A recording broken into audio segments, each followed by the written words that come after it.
And in the French Republic, no violence is legitimate. Now, those are the words of France's President Emmanuel Macron as he is today meet with government officials to discuss the fight against violent ultra or extreme groups. That meeting organised after the death of the radical far-right activist Quentin Deranque, killed 10 days ago amid confrontation between far-left and far-right activists. Well, we're going to cross then live to the Élysée Palace, talk to our senior reporter James Andre, who joins us from there. James, tell us then what this meeting, if you like, is designed to achieve. Can you?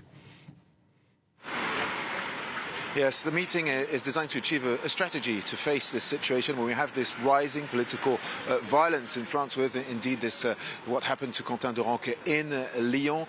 And indeed, well, the president has decided to meet up with the Interior Minister, Laurent Nunez, as well as the heads of the DGSI, which is the Interior Intelligence Service here in France, as well as services from the Prime Minister, in order to carve out a strategy that we are being told should be a global one and a non-partisan one, basically wanting to show that the state is both fighting on the extreme left side of the spectrum and also the extreme right, with indeed Emmanuel Macron making it very, very clear that there is no place for militias on French soil.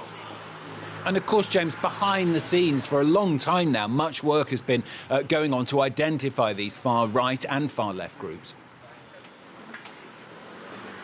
Yes, absolutely. If you take Lyon, for example, indeed there has been a long history of violence between extreme right and extreme left that has indeed culminated with Quentin Deranque. But what we are seeing also is a political radicalization around these recent events, with France Unbowed and Jean-Luc Mélenchon specifically, who gave a press conference recently in which he said that he was still indeed standing by these anti-fascist movements, though he does, of course, condemns what happened with Quentin Deranque, explaining that in his view, when there is violence to that extent, well, indeed, that is absolutely unacceptable and that it is dishonoring for those who commit it. But he also said that indeed he does not want to cut himself from any of his bases. So, of course, this is a very important debate here in France. And when it comes to the police services, of course, they are watching all the groups that could from which this violence could originate, be it, for example, ultra football supporters. That is the case in Lyon, and there is a question also of having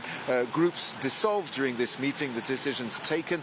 Some of these groups that are being watched closely, for example, in Montpellier and Albi, where two of these groups could very well see the decision taken of a dissolution today in this meeting at the Élysée. James, thanks very much. James Andre there, our senior reporter, talking to us from the Élysée Palace.